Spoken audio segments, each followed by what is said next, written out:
د توفیق عثماني د یوټیوب چینل ډیرو درنو لیدونکو سلام. انتظار یم او له ښه مرغه موږ د لاندې باسول سیمې ته راغلي یو. دلته زموږ سره یو ډیر مشر شاعر محترم رضاخان کارګر ولاړ دی. له هغه نه به وپوښتو چې دا شاعري له کوم وخته را پیل کړې ده. دا والله دغه شعر زما نه دی، خو فکري شعرونه مې دي. بعضې وخت کې چې داسې پروت یم یا مریض یم پروت یم، دا فکرونه راځي او راځي یو شعر را جوړوم د وطن دپاره، د دغه دپاره مثال ده. نو داسې شاعر نه یم که نه چې دایمي دغه یې زما، خو بس یو فکر راشي، د یو شي پورې فکر راشي، د هغه شي پورې یو شعر جوړ کوم. وړاندې تر دې چې ستاسې شعرونه واورو، ستاسې نه به وپوښتو چې تاسې د کومو شاعرانو شعرونه لوستي دي، د چا شعرونه مو خوښېږي؟ والله چې شعرونه خو م ډېر خوښېږي، دا د ملنګ جان شعرونه داسې مترقي شعرونه وو که نه، د وطن او د هغه په غم کې ډېر زیات شعرونه ویلي وو. د هغه شعرونه زموږ خوښېږي، او د حضرت ولي استاد شعرونه مو راخوښېږي.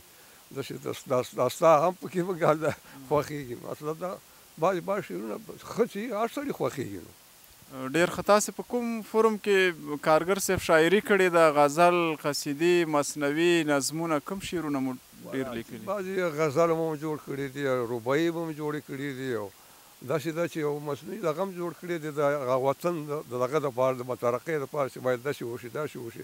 مثال هغه څوک چې خاینان وو هغه هم پکې ټکولي دي. نو مطلب دغه شعرونه بعضې را جوړوو.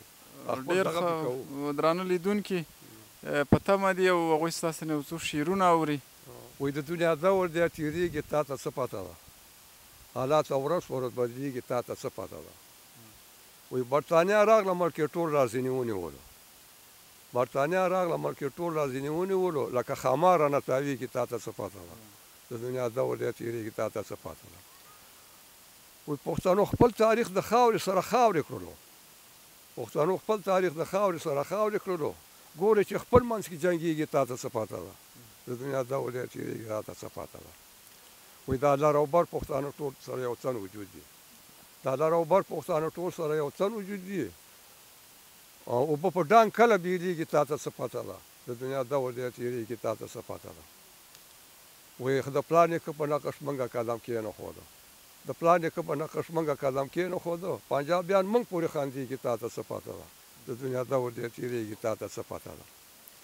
وایي په هر ولایت باندې جګړې دي ځوانان شو شهیدان، هر ولایت باندې جګړې دي ځوانان شو شهیدان، وینې په هر ځای کې بهیږي تا ته څه پته ده.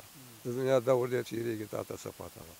وایي دا د کونډو رنډو یتیمانو اوښکې وچې دي، د کونډو رنډو یتیمانو اوښکې وچې دي، جنازې هر طرف تېرېږي تا ته څه پته ده. د دنیا دور دی تېرېږي تا ته څه پته ده. وایي خدای په کومه ګناهګیر موږ ته عفوه وکړه، خدای په کومه ګناهګیرو موږ ته عفوه وکړه، زیاتې په موږ ورحمېږي تا ته څه پته ده. د دنیا دور دی تېرېږي تا ته څه پته ده. وایي دا نتیجه د عملونو ده چې کېږي په موږ، دا نتیجه د عملونو ده چې کېږي په موږ، ځکه توبه مو نه قبلېږي تا ته څه پته ده. د دنیا دور دی تېرېږي تا ته څه پته ده. د الهي په دوره ټول زورواکي ختم شولو، د الهي په دوره ټول زورواکي ختم شولو، نور د تاریخ کندې ته ولیږي تا ته څه پته ده. د دنیا دور دی تېرېږي تا ته څه پته ده. د ګمرکاتو محصول ټول به زورواکانو خوړو، د ګمرکاتو محصول ټول به زورواکانو خوړو، نور د دې ملکه به ورکېږي تا ته څه پته ده. د دنیا دور دی تېرېږي تا ته څه پته ده. وایي تعداد 200 نه زیات د پارلمانو خلکه، تعداد 200 نه زیات د پارلمانو خلکه کارکردګي نه معلومېږي تا ته څه پته ده.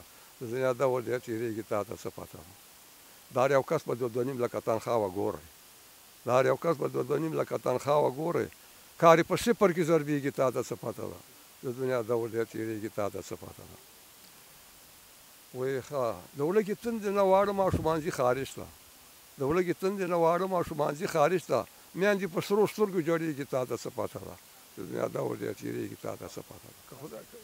که خدای کول امن به راشي جنګ جدل به نه وي، که خدای کول امن به راشي جنګ جدل به نه وي، حکومت مو ورو ورو را جوړېږي تا ته څه پته ده. د دنیا دور دی تېرېږي تا ته څه پته ده. کارګره بس که دا د غم غزله مه لیکه نور، کارګره بس که دا د غم غزله مه لیکه نور، زړګی دې لا پسې خونېږي تا ته څه پته ده. د دنیا دور دی تېرېږي تا ته څه پته ده. ډېره زیاته مننه کارګر صاحب. واقعا چې یو ښه غزل مو انتخاب کړی و. که په وروستیو کې درنو لیدونکو ته او خصوصا ځوانو شاعرانو ته کوم پیغام لرئ؟